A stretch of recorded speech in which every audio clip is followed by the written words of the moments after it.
전능하사 천지를 만드신 하나님 아버지를 내가 믿사오며 그 외아들 우리 주 예수 그리스도를 믿사오니 이는 성령으로 잉태하사 동정녀 마리아에게 나시고 본디오 빌라도에게 고난을 받으사 십자가에 못 박혀 죽으시고 장사한 지 사흘 만에 죽은 자 가운데서 다시 살아나시며 하늘에 오르사 전능하신 하나님 우편에 앉아 계시다가 저리로서 산 자와 죽은 자를 심판하러 오시리라. 성령을 믿사오며 거룩한 공예와 성도가 서로 교통하는 것과 죄를 사하여 주시는 것과 몸이 다시 사는 것, 영원히 사는 것을 믿사옵나이다. 아멘.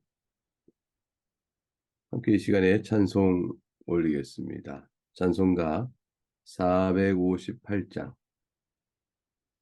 찬송가 458장, 너희 마음에 슬픔이 가득할 때 1절과 2절을 찬송하겠습니다. 458장 1절과 2절 시작. 너희 마음에 슬픔이 가득할 때 주가 위로해 주시리라.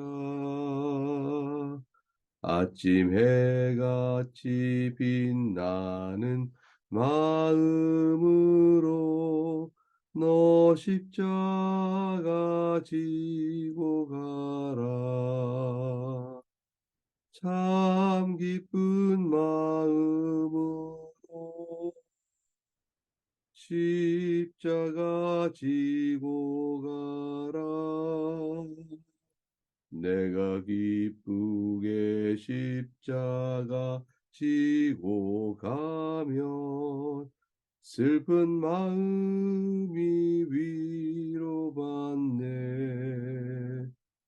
때를 따라서 주시는 은혜로서 가난 심령의 힘을 얻고 주가 연약한 말씀을 기억하고 너 십자가 지고 가라.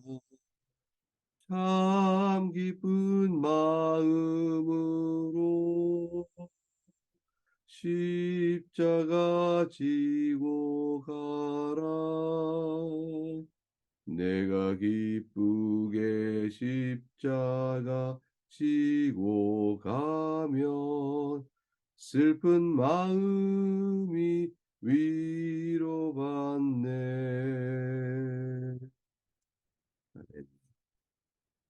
오늘 우리가 함께 읽는 복된 하나님의 말씀은 욥기 32장 1절에서 22절까지의 말씀입니다. 하나님의 말씀을 살피면서 같이 봉독을 하도록 하겠습니다. 이제 욥과 세 친구들 사이에 논쟁이 끝이 나는 시간입니다. 이것이 끝나게 되는 것은 그들 사이에 이미 이야기가 다 되었기 때문이죠. 세 친구들은 다 말을 했고 욥은 충분한 반론을 하였습니다. 이 말하면 어떻게 결말을 내야 할 것인가 싶을 때 갑자기 한 사람이 등장합니다.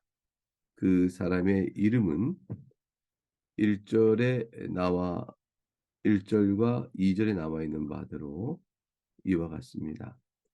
1절과 2절 주의 말씀을 읽겠습니다. 욥이 자신을 의인으로 여김으로 그 세 사람이 말을 그치니 람종족 부스 사람 바락의 아들 엘리후가 화를 내니 그가 욥에게 화를 내면 욥이 하나님보다 자기가 의롭다 하며 이렇게 되어 있습니다. 여기서 엘리후라는 사람이 등장한 걸 알 수 있죠. 람종족 부스 사람 바락의 아들 엘리후다. 그를 자세히 소개해주고 있습니다. 이가 왜 등장했는가? 우선 욥과 세 친구의 논쟁이 끝나게 된 배경이 1절에 잠깐 나와 있는데요. 욥이 자신을 의인으로 여겼다. 세 사람이 말을 그쳤다. 이것은 뭐냐면 세 사람이 가지고 있는 욥에 대한 판단, 그들의 신학, 인과응보의 신학이죠. 하나님의 점 섭리와 주권을 오직 인과응보의 신학의 관점에서 판단하고자 했던 그들은 욥에 대해서 더 이상 논쟁의 힘을 가질 수가 없었습니다. 왜냐하면 욥은 스스로 인과응보의 신학에 따라 판단받을 만한 잘못을 하고 있지 않다라고 계속해서 항변했기 때문입니다. 욥의 말은 설득력이 있었습니다. 그리하여 그들 사이에 더 이상 이야기를 주고받을 내용은 이제 거의 바닥에 났죠. 끝이 된 것입니다. 모든 이야기를 다 한 것이죠. 그러자 엘리후가 화를 내면서 등장한 것입니다. 욥이 욥이 자신을 의롭다 말한 것은 이건 하나님보다 자기가 의롭다는 것이냐? 라고 판단하면서 엘리후는 욥에게 화를 냈습니다. 3절을 보니까 또 세 친구들 향해서도 화를 냅니다. 3절 또 세 친구에게 화를 내면 그들이 능히 대답하지 못하면서 욥을 정죄함이라. 이것은 욥에게 넉넉히 대답할 말이 있음에도 불구하고 그 엘리후의 자신이죠. 엘리후는 논점을 정확하게 짚어서 욥의 오류를 왜 밝히지 못하는가라고 말하며 세 친구의 화를 내었습니다. 그리고 4절과 5절 주의 말씀이 있습니다. 엘리후는 그들의 나이가 자기보다 여러 해 위임으로 욥에게 말하기를 참고 있다가 세 사람 입에 답이 없음을 보고 화를 내니라. 결국은 이때쯤에 욥과 세 친구가 서로 말을 나눌 때 세 친구의 논쟁력에 대해서 불만스러웠지만 차마 나이가 더 연장자므로 자신이 나서서 말하기를 참고 있다가 이제는 더 이상 세 친구가 할 말을 잃어버리자 이제 그들을 화를 내는 것이죠. 어찌 욥에게 그 정도밖에 말을 못하는 것이요? 그 정도밖에 말을 못하는 것인가? 이런 말은 엘리후는 자신이 있다. 내가 욥의 잘못을 넉넉히 말할 실력이 있다. 뭐 이런 뜻이 되겠죠. 그거에 배경에 깔려 있는 말입니다.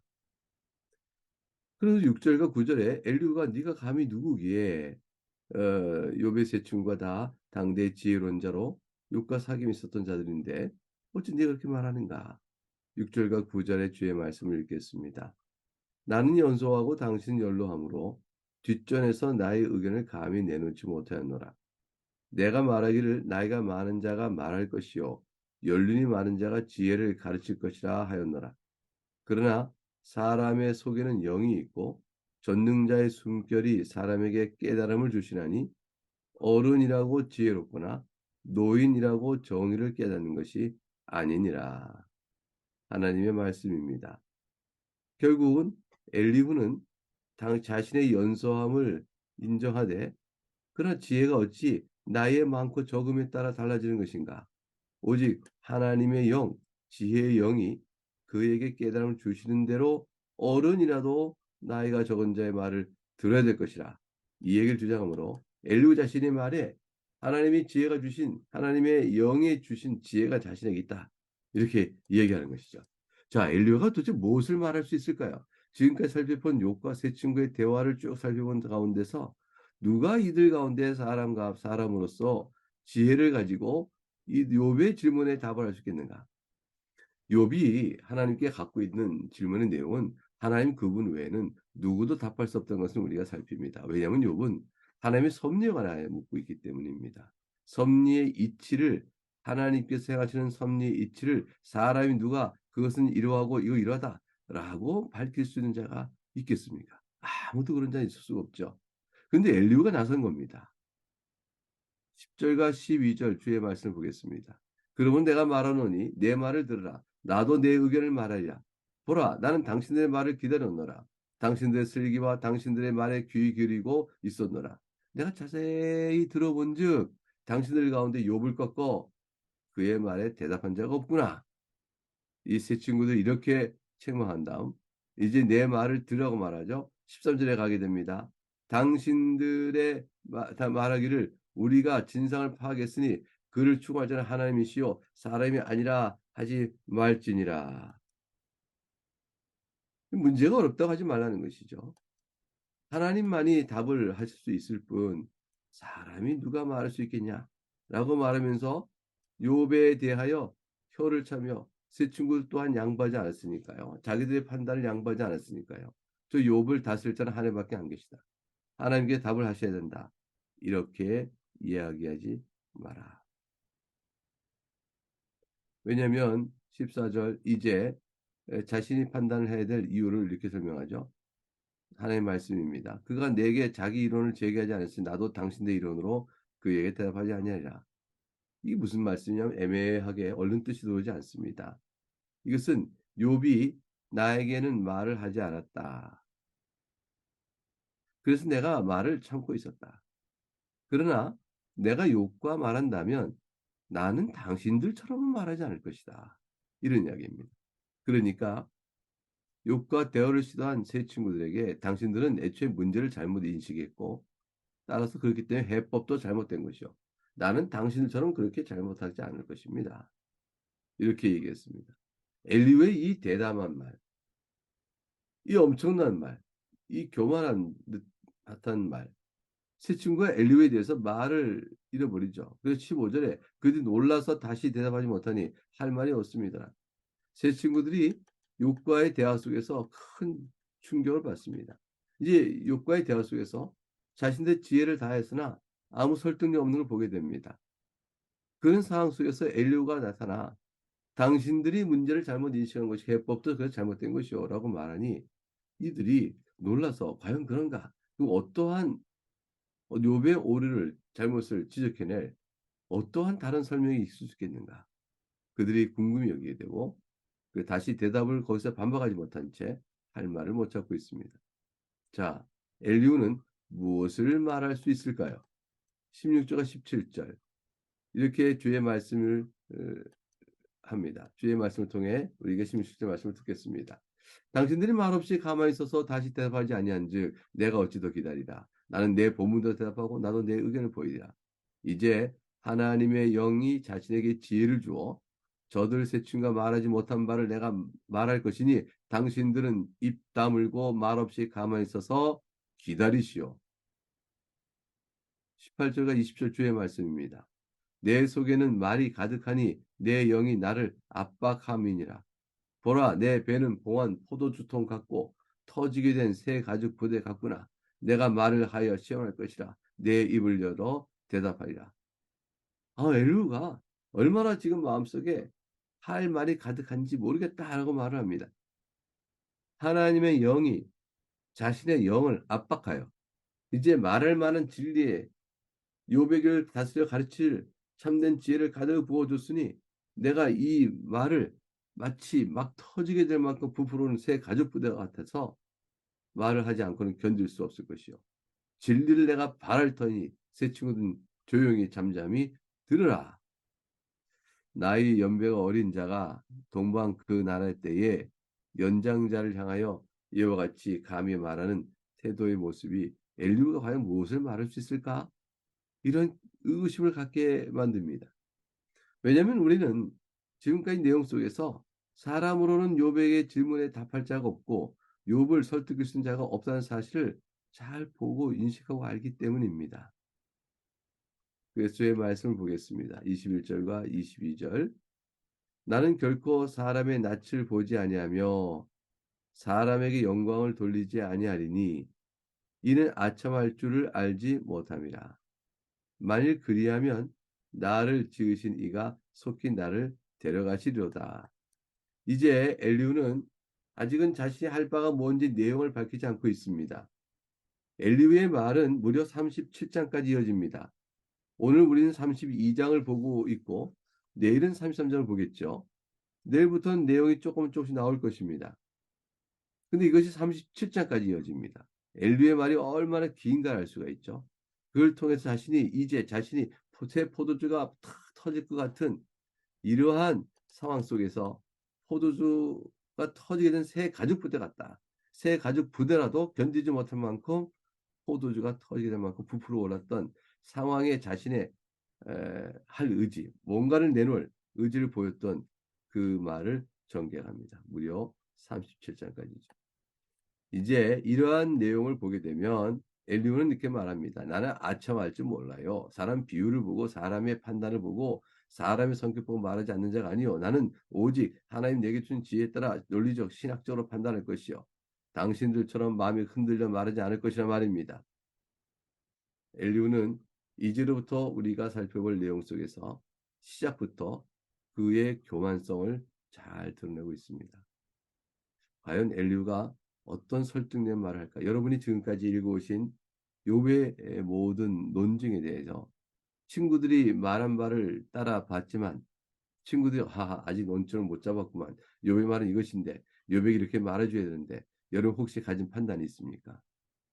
여러분이 어떤 지혜가 있으신가요? 그러면 엘리후의 말을 통해서 여러분이 하고 싶은 말들을 찾아볼 수가 있을 것입니다. 자, 엘리후는 옳은 판단을 했습니까? 욥의 친구들을 향해서 엘리후가 말한 바 당신들이 문제를 잘못 인식했습니다. 그리 해법 잘못인 것이요 라고 말한 것은 한편으로 지금 어떻게 엘리후가 말할지 모르겠지만 잘못한 그 욥의 친구를 향한 판단은 옳은 판단이죠. 왜냐하면 과연 저들은 고난을 욥에게 베푸시는 하나님의 섭리가 무엇인지 알지 못했습니다. 근데 세 친구들은 인과응보는 하나의 잣대로만 강하게 욥을 내리친 것이죠. 잘못한 것입니다. 욥은 어떻습니까? 자신이 당하고 있는 고난이 하나님으로 인해서 왔다는 사실을 잘 알고 있는 욥이 그렇다면 왜 하나님께서 나에게 이 고난을 주었을까? 스스로 자신을 돌아보는 일에 더 깊이 더 깊이 더 깊이 들어가야 하는데 적어도 자신이 의로운데도 왜 하나님께서 이렇게 고난을 주시는가? 라는 판단을 한다 할지라도 더 깊이 더 깊이 더 깊이 자신을 돌아보는 것 외에는 하나님을 향하여 무엇인가를 말할 수 없는 거 아닌가? 어찌하여 하나님을 원망하는 듯이 말하며 자신은 인과응보에 따라서 의가 잘못이 없다는 의학의 의만을 자꾸 경솔하게 내세우는가? 이게 엘리후의 초점이에요. 자신을 돌아봐야 답을 찾아야 할 것이 아닌가? 이게 욥을 향한 엘리후의 판단입니다. 오늘 본문을 통해서 내용은 바로 이런 부분에 대해서 엘리후가 말하고자 하는 바가 무엇인가를 짐작하게 합니다. 오늘 본문이 우리가 주고 있는 내용을 따라 살필 때 엘리후는 어떤 잘못을 판단했을까요? 엘리후는 일단 친구들과 마찬가지입니다. 욥이 자신을 의롭다. 하나님보다 자신을 더 의롭다고 한다. 라는 식의 판단을 엘리후가 하고 있는 것은 섣부른 판단인 것이죠. 엘리후는 욥의 지혜에 미치지 못하고 있습니다. 나중에 내용을 살펴야지만 욥이 하나님께 물었던 핵심의 이유 그것을 엘리후 또한 깨닫지 못하면서도 새 친구를 정죄하고 자신이 진리의 영, 지혜의 영에 따라 말한다는 확신을 갖고 욥에게 나서게 된 것입니다. 겸손함이 필요합니다. 실제로 우리가 모르는 것은 모른다 할 것이고 그래서 하나님께서 행하신 일에 대하여 그것이 하나님은 이렇게 행하신다. 하나님의 주권을 자신의 판단으로 제한을 시키고 그 판단에 따라 자신이 하나님 뜻을 아는 자인 양 사람들 앞에 자처하에 나서는 오를 범하지 않도록 하여야 합니다. 무서운 일이죠. 어떤 일의 불행을 보고 당신이 이러하기 때문에 하나님이 벌을 내리신 것이요 말할 수 있는 사람은 아무도 없습니다. 혹시 여러분 주변에 그렇게 말하는 사람이 있어. 그 사람이 그것을 풀기 위해서는 기도를 어떻게 해라, 내가 말한 바 어떻게 해라 라고 말한 다음에 그 사람 말 절대 듣지 말고 따라가시면 안 됩니다. 아무도 다른 사람, 어떤 사람이 당한 불행에 대하여 하나님의 섭리가 이러이러한 인과관계로 당신이 된 것이요 라고 말할 수 있는 자는 없다는 사실을 잘 생각하시기 바랍니다. 주변에는 혹 그런 자가 하나님의 이름을 들어 말한 자가 있으니 피하여야 할 자입니다. 인과응보의 원리가 모든 고난을 설명할 수 없는 바처럼 인과관계를 풀어낼 수는 사람의 지혜는 없습니다. 그러므로 그러한 사람이 있을 때 그 사람이 대단한 지혜로운 자다 싶어 솔깃하여 그에게 따라가는 일이 없어야 합니다. 신중해야 되는 것이죠. 욥의 고난을 다룬 데는 한계가 있다는 사실을 우리는 오늘까지 읽으면서 압니다. 그런데 그 답이 또 어디 있는 것을 우리는 이미 알고 있죠. 왜냐하면 하나님께서 욥을 미워하여 욥을 악하다 하여 내리시는 고난이 아니라는 걸 잘 알기 때문입니다. 사탄이 시기하여 욥의 경건을 향한 하나님의 칭찬을 부인하며 사람은 하나님을 하나님으로 섬기는 자가 없습니다. 라는 사실을 드러내기 위하여 결국 욥이 가진 것을 빼앗기로 하고 지금까지 오고 있는 것인 줄 알기 때문입니다. 하나님께서는 욥을 믿고 있으셨고 욥을 응원하고 계시고 욥을 사랑하고 계십니다. 사탄은 하나님의 지혜 바깥에 있을 수가 없습니다. 하나님의 지혜 안에 있는 사탄은 자신이 고작 하나님을 저항하며 욥을 들어 말하고 있고 욥을 치고 있으나 하나님의 지혜 안에서 이루어지는 일, 그것은 하나님께서 그 모든 걸 알고 계시기 때문에 사탄의 도전과 시험은 무너지게 되어 있습니다. 하나님 그 가운데서 하나님의 선한 뜻 가운데 무엇인가를 욥에게 행하고 계신 것입니다. 그것이 현실에서는 욥에게 고난, 견딜 수 없는 고난을 오고 있지만 하나님은 더 높은 차원에서 그 섭리를 행하고 계십니다. 신비롭죠. 하나님의 말씀은 저 뒤에 가서 우리가 듣게 될 것입니다. 말씀을 통해서 하나님께서 욥에게 주시는 귀한 말씀을 들을 때에 우리는 이와 같은 질문들을 다 해소할 신학적 올바른 방향을 갖게 되어집니다. 하나님은 여전히 우리를 사랑하시나 내게는 고난이 있구나. 이것을 어찌 생각하며 나아갈 것인가. 어찌 인생을 바라보면서 하나님의 섭리의 신비를 겸손히 인정하지 않을 수가 있겠는가라는 이 자기 고백이 우리 안에 있게 되어질 것입니다. 여러분이 살아가는 오늘 하루는 어떻습니까? 지금 여러분은 어떤 인생의 자리에 놓여 있습니까?